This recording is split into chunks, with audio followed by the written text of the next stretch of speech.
कहानी की शुरुआत होती है 1950 में, जहां एक कार फैक्ट्री के अंदर कुछ गाड़ियां तैयार की जा रही थी, लेकिन उनमें से एक लाल रंग की गाड़ी खास थी जिस पर एक मैकेनिक काम कर रहा था। जब वो इंजन चेक कर रहा था तो अचानक गाड़ी का हुड अपने आप बंद हो गया, जिससे उसका हाथ बुरी तरह जख्मी हो गया। उसे जल्द से जल्द डॉक्टर के पास ले जाया गया और उसके बाद एक और मैकेनिक गाड़ी चेक करने आया। जब वो गाड़ी के अंदर था तो उसकी सिगार की राख सीट पर गिर गई। खैर फिर कई घंटे बीत गए और फैक्ट्री का काम खत्म हो गया। सब अपने अपने घर लौट रहे थे, पर जाते हुए सुपरवाइजर ने देखा कि लाल रंग की गाड़ी की लाइट अभी भी चालू थी। उसने जैसे ही गाड़ी खोली तो अंदर से सिगार वाले मैकेनिक की लाश बाहर गिरी। इस घटना को अब 28 साल बीत चुके थे। हम डेनिस नाम के एक स्टूडेंट को देखते हैं जो अपनी गाड़ी में अर्नी नाम के एक दूसरे लड़के के घर पहुंचा। अर्नी एकदम सीधा साधा पढ़ाकू लड़का था। डेनिस और अर्नी एक दूसरे से काफी अलग थे, पर फिर भी वो जल्द ही काफी अच्छे दोस्त बन गए। आज उनके स्कूल का पहला दिन था। स्कूल पहुंचकर उन्होंने अपने लॉकर से नई किताबें निकाली। तभी उनकी नजर ली नाम की एक नई लड़की पर पड़ी, जिसकी खूबसूरती ने स्कूल के सभी लड़कों को दीवाना कर दिया था। बाद में जब डेनिस और अर्नी घर लौट रहे थे तो अर्नी को अचानक एक घर के बाहर एक गाड़ी दिखाई दी, तो उसने डेनिस को तुरंत रुकने को कहा। उन्होंने जब पास जाकर देखा तो वो एक लाल रंग की क्लासिक कार थी। ये वही फैक्ट्री वाली कार थी जिसे हमने कहानी की शुरुआत में देखा था, पर अब इसकी हालत बिल्कुल खटारा हो चुकी थी। लेकिन अर्नी को इससे कोई फर्क नहीं पड़ा और वो उसी पल गाड़ी का दीवाना हो गया। तभी गाड़ी का मालिक जॉर्ज वहां आया और उसने कहा कि इस गाड़ी का नाम क्रिस्टीन है और ये उसके भाई की कार है जिसकी कुछ हफ्तों पहले ही मौत हो गई। दरअसल जॉर्ज जल्द से जल्द इस गाड़ी से छुटकारा पाना चाहता था, इसीलिए वो इसे सिर्फ $250 में बेचने को तैयार हो गया। डेनिस ने अर्नी को सलाह दी कि इतनी खटारा गाड़ी पे पैसे क्यों लगा रहा है भाई, कोई दूसरी ले लियो। मगर अर्नी ने बिना सोचे समझे उसी वक्त गाड़ी खरीद ली। फिर शाम को जब वो घर लौटा तो उसके माँ बाप ने उसे गाड़ी खरीदने के बारे में बताया, जिस पर उसकी माँ ने उसे बहुत डांटा। लेकिन अर्नी ने उनकी एक नहीं सुनी, क्योंकि उसने ये गाड़ी अपने जमा किए हुए पैसों से खरीदी थी। पर फिर भी उसकी माँ कहने लगी कि ये गाड़ी इस घर में तो नहीं रहेगी। तो अर्नी डेनिस के साथ गाड़ी को लेकर एक गराज में पहुंचा। वहाँ वो गराज के मालिक विल से मिले, जो एक नंबर का खड़ूस बुड्ढा था, पर फिर भी उसने अर्नी को यहाँ अपनी गाड़ी रखने की इजाजत दे दी। रास्ते में डेनिस ने अर्नी से पूछा कि उसने क्रिस्टीन जैसी घटिया और खटारा गाड़ी क्यों खरीदी। इस पर अर्नी ने कहा कि उसने ये गाड़ी नहीं चुनी, इस गाड़ी ने उसे चुना है। अगले दिन डेनिस लंच के दौरान अर्नी का इंतजार कर रहा था।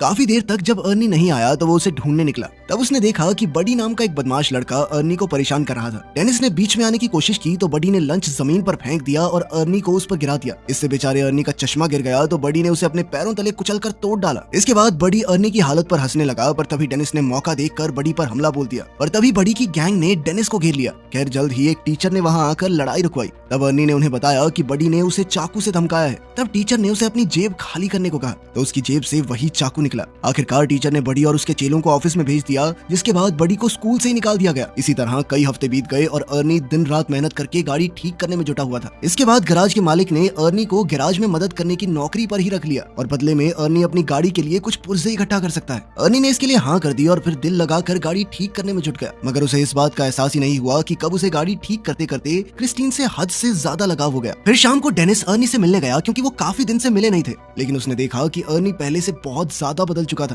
वो बिना चश्मे के स्टाइलिश कपड़े पहनकर राउडी की तरह चल रहा था। वो ज्यादा देर डेनिस से बात करने के लिए भी नहीं रुका और गैराज में काम करने चला गया। उसकी माँ ने उसे रोकने की कोशिश की, पर आर्नी उन्हें नजरअंदाज करके चला गया। फिर उसकी माँ ने डेनिस से कहा कि वो आर्नी और उसकी नई गाड़ी की वजह से काफी परेशान है, क्योंकि उन्हें पता चला था कि गाड़ी के पिछले मालिक की गाड़ी के अंदर ही दम घुटने से मौत हो गई थी। ये सुनकर डेनिस जॉर्ज से मिलने पहुंचा तो जॉर्ज ने उसे अपने भाई की कहानी सुनाई। उसने बताया कि जब उसके भाई ने क्रिस्टीन को खरीदा था तो वो पूरी तरह उसका दीवाना हो गया था। इसी गाड़ी में उसकी पत्नी और बेटी ने भी अपनी जान गंवाई थी और फिर उसके भाई की मौत के बाद ये गाड़ी न जाने कैसे खुद ब खुद जॉर्ज के घर के बाहर आकर खड़ी हो गई। ये सुनकर तो डेनिस और भी घबरा गया। खैर शाम को वो दोबारा से गैराज में गाड़ी देखने पहुंचा। उसने गाड़ी खोलने की कोशिश की, पर जैसे ही उसने हैंडल खींचा तो रेडियो अपने आप शुरू हो गया और डेनिस उसी समय डर कर भाग निकला। फिर अगली सुबह डेनिस स्कूल स्टेडियम में था, क्योंकि आज उनका फुटबॉल मैच था। डेनिस एक खास गोल मारने के बारे में सोच रहा था कि अचानक उसने अर्नी को वहां आते देखा। उसकी गाड़ी क्रिस्टीन एकदम टिप टॉप हो गई थी, जिसे देखकर बडी और उसके दोस्त भी हैरान रह गए। उधर ली भी गाड़ी से बाहर आई और उसने सबके सामने अर्नी को चूम लिया। ये देखकर डेनिस को थोड़ा गुस्सा आया और मुकाबले से उसका थोड़ा ध्यान भी हट गया। इसी मौके का फायदा उठाकर विरोधी प्लेयर्स ने उसे धक्का देकर बॉल छीन ली। इस धक्के से डेनिस इतनी जोर से जमीन पर गिरा कि वो तुरंत ही बेहोश हो गया और उसे बहुत गहरी चोट भी आई। इस घटना के कई दिन बाद डेनिस की आंख खुली तो उसने देखा कि वो एक हॉस्पिटल में था और उसकी टांग और गले में प्लास्टर लगा हुआ था। तब आर्नी उससे मिलने आया। तब डेनिस को एहसास हुआ कि उसका दोस्त कुछ ज्यादा ही तेजी से बदल रहा है। कहाँ 1 महीने पहले वो एक डरपोक सा लड़का हुआ करता था जो अपने घर वालों की हर बात मानता था। खैर अर्नी जल्द ही उसे अलविदा कहकर निकल गया। फिर शाम को वो ली ली के साथ मूवी थिएटर गया और बाद में वो दोनों गाड़ी में ही एक दूसरे को चूमने लगे। पर जब मामला आगे बढ़ा तो ली अचानक उतरकर गाड़ी से बाहर आ गई। अर्नी उसके पीछे गया तो ली कहने लगी कि मुझसे ज्यादा तो तुम इस गाड़ी से प्यार करते हो। अर्नी को उसकी बातें बहुत अजीब लग रही थी, लेकिन फिर भी उसने जैसे तैसे ली को मनाकर वापस गाड़ी में बैठाया। लेकिन उसी समय अचानक विंडशील्ड खराब हो गई तो अर्नी बाहर निकलकर देखने लगा। अंदर ली कुछ खाने ही लगी थी कि अचानक गाड़ी का रेडियो अपने आप चालू हो गया। उसी समय डैशबोर्ड से बहुत तेज रोशनी आई और ली को लगा कि उसका गला घुट रहा है। उसे सांस नहीं आ रही थी तो अर्नी तुरंत उसकी मदद के लिए दौड़ा, मगर गाड़ी अंदर से लॉक हो चुकी थी। अर्नी बेहद परेशान होकर बाहर से गाड़ी खोलने की कोशिश करता रहा, पर कोई फायदा नहीं हुआ। इधर ली दम घुटने से मरने ही वाली थी कि ऐन वक्त पर वो अंदर से दरवाजा खोलने में कामयाब रही और तभी साथ खड़े एक आदमी ने जैसे तैसे उसे खींचकर बाहर निकाला। ये देखकर अर्नी ने गुस्से में उस पर हमला कर दिया, पर वो तो सिर्फ ली के गले में फंसा हुआ खाना निकाल रहा था। आखिरकार मामला शांत हुआ और अर्नी ली को घर वापस छोड़ा। ली गाड़ी से निकलते ही घर में घुस गई और उसने कहा कि वो अर्नी से कोई बात नहीं करना चाहती। अर्नी ने उससे माफी मांगने की कोशिश की, पर ली के दिमाग में छप चुका था कि इस गाड़ी ने मुझे मारने की कोशिश की है। और तो और उसे लगता था कि क्रिस्टीन उससे जलती है, क्योंकि जब भी वो गाड़ी में इकट्ठे होते हैं तो कुछ न कुछ गड़बड़ हो जाती है। ये सब सुनकर अर्नी को लगा कि ली के दिमाग को धक्का लगा, इसलिए उसने कहा कि वो कल बात करेंगे। फिर अर्नी वापस गाड़ी में बैठा, मगर गाड़ी चालू ही नहीं हो रही थी। तब उसने क्रिस्टीन से बात करते हुए कहा कि आज ली के साथ जो भी हुआ उससे कोई फर्क नहीं पड़ता, क्योंकि वो क्रिस्टीन से हमेशा उतना ही प्यार करता रहेगा। इसके बाद उसने चाबी घुमाई तो गाड़ी तुरंत ही चालू हो गई। अब वो सीधा गैराज पहुंचा और क्रिस्टीन को वहीं छोड़कर घर वापस चला गया। पर तभी उसके पीछे से बडी और उसके दोस्त गैराज में घुस गए। उन सबके पास तरह तरह के हथियार थे और देखते ही देखते उन्होंने पूरी गाड़ी तबाह कर दी। फिर अगले दिन अर्नी ने ली को जैसे तैसे मना ही लिया और फिर वो दोनों गैराज में आए ताकि अर्नी गाड़ी से अपना वॉलेट निकाल सके। मगर जैसे ही वो अंदर गए तो क्रिस्टीन को तहस नहस देखकर अर्नी को बहुत बड़ा धक्का लगा। ली ने हैरान होकर पूछा कि ये किसने किया, मगर अर्नी अचानक बिना बात के उस पर चिल्ला पड़ा और उसने ली को दूर चले जाने को कहा। बाद में अर्नी ने अपने माँ बाप को इस बारे में बताया तो उन्होंने अर्नी को शांत करते हुए कहा कि वो उसे नई गाड़ी दिलवा देंगे। पर इससे अर्नी को और ज्यादा गुस्सा आ गया, क्योंकि वो जानता था कि ली की तरह उसके माँ बाप को भी क्रिस्टीन से नफरत है। और तो और उसने क्रिस्टीन की इस हालत का जिम्मेदार भी अपने माँ बाप को ही ठहराया, क्योंकि अगर वो उसे गाड़ी घर पर रखने की इजाजत दे देते तो आज वो सही सलामत होती। फिर वो उन्हें और भी बुरा भला कहकर अपने कमरे में जाने लगा, पर उसके पिता ने उसे पीछे से पकड़कर अपनी माँ से माफी मांगने को कहा। मगर अर्नी और भी बुरा भला बोलता ही जा रहा था तो उसके पिता ने उस पर हाथ उठा दिया, लेकिन अर्नी ने भी वापस हमला किया और चुपचाप घर से बाहर आ गया। वो सीधा क्रिस्टीन के पास पहुंचा और एक बार फिर से एक एक पुर्जा जोड़कर उसे ठीक करने का फैसला किया। मगर उसने अब जो देखा उसके पैरों तले जमीन ही खिसक गई। उसने देखा कि मानो जादू से गाड़ी अपने आप ही ठीक हो रही थी। तब अर्नी ने खुश होकर गाड़ी से पूछा कि वो क्या क्या कर सकती है। अब गाड़ी ने कुछ ही पलों में खुद को ठीक करके पहले जैसा कर लिया। खैर फिर आधी रात को हम मूची नाम के एक लड़के को देखते हैं जो बडी का साथी गुंडा था। वो सड़क के बीचों बीच एक ट्रक को रोककर उसे लूट रहा था। तभी अचानक उसे दूर से गाड़ी के इंजन की आवाज सुनाई दी।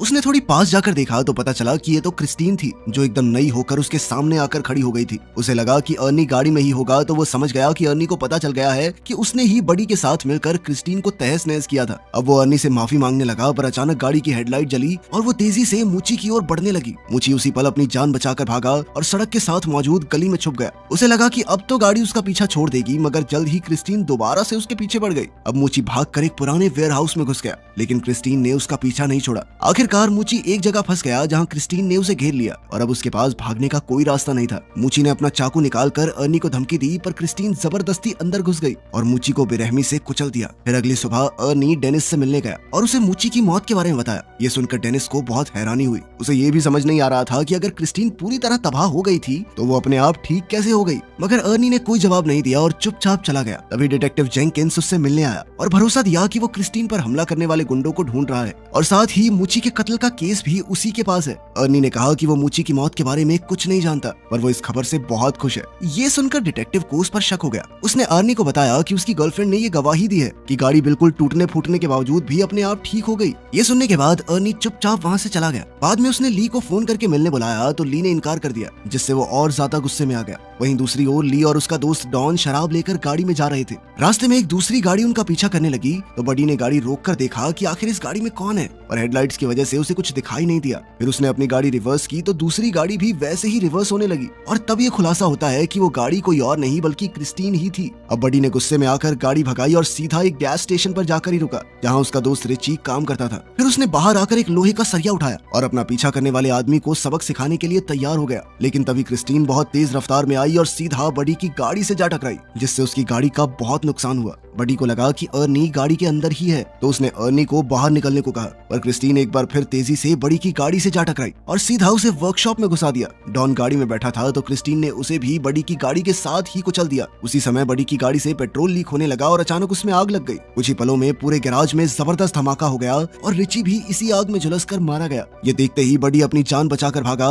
पर क्रिस्टीन जलते हुए फिर से उसका पीछा करने लगी। आखिरकार उसने बड़ी को भी कुचल दिया और वो वहीं जलकर राख हो गया। कुछ समय बाद गैराज में विल को किसी गाड़ी के आने की आवाज सुनाई दी। उसने देखा कि क्रिस्टीन धुएं से लिपटी हुई थी। उसे काफी हैरानी हुई क्योंकि अर्नी तो कोई दूसरी गाड़ी ठीक करने गया हुआ था। अब वो अपनी बंदूक लेकर देखने गया कि क्रिस्टीन के अंदर आखिर बैठा कौन है। उसने दरवाजा खोलने की कोशिश की पर वो बहुत ज्यादा गर्म थी और इसीलिए उसने कपड़े की मदद से दरवाजा खोला। जब उसने देखा कि गाड़ी तो एकदम खाली थी तो उसे कुछ भी समझ नहीं आया। फिर वो खुद गाड़ी में बैठ गया पर अब उसे इस गलती का नुकसान भुगतना होगा क्योंकि क्रिस्टीन आज कोई गवाह जिंदा नहीं छोड़ने वाली थी। अचानक उसने दरवाजा अंदर से बंद कर दिया और फिर उसने विल की सीट को डैशबोर्ड में घुसाकर बेरहमी से मार डाला। फिर अगली सुबह जब अर्नी गैराज पहुंचा तो उसने देखा कि वहाँ कई सारी पुलिस कार्स मौजूद थी। वहाँ वो डिटेक्टिव जेंकिंस से मिला तो पता चला कि क्रिस्टीन में गैराज के मालिक विल की लाश मिली है। इस पर अर्नी कहने लगा कि वो नहीं जानता ये सब कैसे हुआ, पर उसका दिल जानता था कि इसके पीछे क्रिस्टीन का ही हाथ है क्योंकि वो एक बार फिर से चमचमाती हुई अपनी जगह पर खड़ी थी। उधर डेनिस हॉस्पिटल से घर लौटा तो ली ने उसे फोन करके कहा कि वो उससे मिलना चाहती है। ली ने कहा कि उसे लगता है कि क्रिस्टीन ने अर्नी को अपने वश में कर लिया है और अब वो क्रिस्टीन की दीवानगी में पागल होकर कुछ भी उलझुल हरकतें कर रहा है। डेनिस ने कहा कि उसे यकीन है कि अर्नी खुद से कोई गलत काम नहीं कर सकता,